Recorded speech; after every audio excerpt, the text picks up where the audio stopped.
Taiwan's father of democracy, Teng-Hui, has died at the age of 97. How he gifted liberty to the Taiwanese is a story of great courage. He became the country's first democratically elected president in an act of defiance that China still remembers bitterly.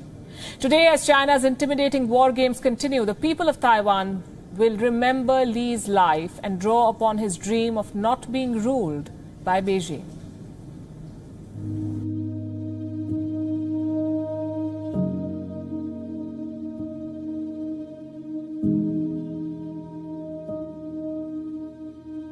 Taiwan is mourning the death of a hero, a brave man who defied China and enshrined democracy in Taiwan.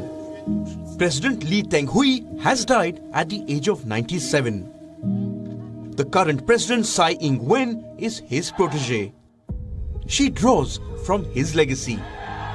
Today, Tsai is facing China's military bullying. So did Li in his time. Li first became president in 1988, elected by an authoritative legislative body, not by the Taiwanese people. Many believed him to be an autocrat too, in the mold of the first president, Chiang Kai-shek. In 1990, Li faced his moment of truth. The Wild Lily student protest broke out. Nearly 300,000 demonstrators demanded democracy. Li welcomed some of the students to the presidential building and told them he would turn Taiwan into a democracy.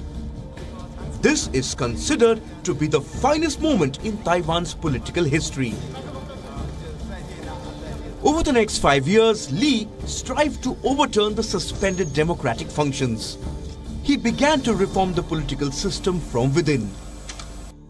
China turned hysterical and called Li a secessionist with a plan to split the motherland. In 1996, days before the first democratic presidential elections in Taiwan, China sent missiles over the island to warn the Taiwanese against voting for Li. This political missile backfired, boosting support for Li. Beijing could not stop him from becoming Taiwan's first democratically elected president. China will not forgive Li for this act of defiance, not even in his death. The Global Times obituary for Li is not an obituary, but a bitter retort to a dead old man. China has called him the godfather of Taiwan secessionism, a great man who eventually became a national sinner.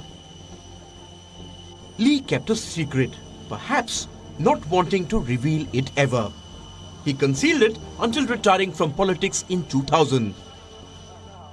In an interview in 2002, Li said he was a member of the Communist Party of China in his youth, although only for a brief while. He left the party and became a champion of democracy. Li valued freedom. As a child, he grew up under the Japanese colonial rule with dreams of touring the world. From operating an anti-aircraft gun during the Second World War to getting a PhD at Cornell University in America. From his family's small rice and tea farm to the presidential office. Li's journey showed him the path of both war and peace. In the end, Li made a decision. He liberated himself by liberating Taiwan. Bureau Report, WION, World is One.